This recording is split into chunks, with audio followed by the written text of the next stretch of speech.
नमस्कार, जयसिंगपूर नगरी न्यूज मध्ये आपलं सहर्ष स्वागत। पाहूया आजच्या दिवसभरातील काही ठळक घडामोडी।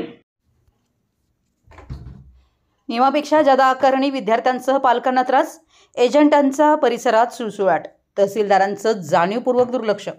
महाई सेवा केंद्रामध्ये 2 ते 3 तास ताटकळत बसण्याची वेळ। महाविद्यालयीन प्रवेश प्रक्रियेमुळे आवश्यक कागदपत्रांची जुळवाजुळव करताना विद्यार्थ्यांसह पालकांची धावपळ होतीये। विशेषतः उत्पन्नाचा दाखला आणि जातीच्या दाखल्यासाठी महाई सेवा केंद्रात रांगा लागतायत। यामध्ये सर्व्हर डाऊनचा मोठा फटका विद्यार्थी पालकांना बसतोय।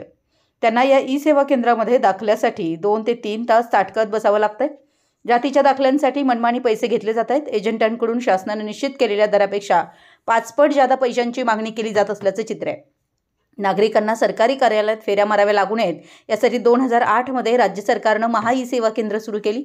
महाई सेवा केंद्रांमधून आधार कार्ड, पॅन कार्ड, उत्पन्नाचा दाखला, रहिवासी दाखला, प्रतिज्ञापत्र, EWS प्रमाणपत्र, नॉन क्रिमिलियर प्रमाणपत्र, डोमिसाइल सर्टिफिकेट, 7/12/8 चा दाखला, रेशन कार्ड दुरुस्ती, नावे कमी जास्त करणे, रेशन कार्ड काढणे अथवा विभक्त करणे, ऐपतदारी प्रमाणपत्र, ज्येष्ठ नागरिक दाखला अशी अनेक प्रकारची कामं केली जातात।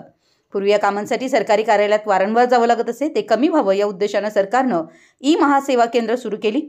महाई सेवा केंद्रातील स्थिती जात प्रमाणपत्रासाठी प्रतीक्षा केली जाते। नियमापेक्षा जादा आकारणी केल्यामुळे विद्यार्थ्यांसह पालकांना त्रास सहन करावा लागतोय। एजंटांचा परिसरात सुळसुळाट वाढत चाललाय। केंद्र चालकांमध्ये नाराजीचा सूर आहे। जिल्हा प्रशासनानं याची दखल घ्यावी, विद्यार्थी पालकांची मागणी आहे। अपेक्षित खर्च निघत नसल्याचं केंद्र चालकांकडून तक्रार आहे। जिल्ह्यातील ई सेवा केंद्रांची संख्या 1500 आहे। बेरोजगारांना काम मिळावं हाही यामागचा हेतू होता। नागरिकांकडून अर्ज जमा करून घ्यायचे, ते एकत्र करून सरकारी कार्यालयात द्यायचे आणि संबंधित अधिकाऱ्यांची स्वाक्षरी वगैरे घेऊन त्यांनी मागणी केलेले दाखले नागरिकांना उपलब्ध करून द्यायचे, अशी पद्धत त्यासाठी ठरवून दिली आहे। प्रत्येक कामाचे दर, तसेच त्याशिवाय दरपत्रक लावणे, कर्मचाऱ्यांना ओळखपत्र देणे असे अनेक नियम आहेत। आमच्या जयसिंगपूर नगरी न्यूज चॅनलला लाईक करा, सबस्क्राईब करा आणि हो, स्क्रीनवर दिसत असलेला व्हॉट्सअप नंबर तुमच्या मोबाईलमध्ये ॲड करा। पाहत रहा जयसिंगपूर नगरी न्यूज चॅनल।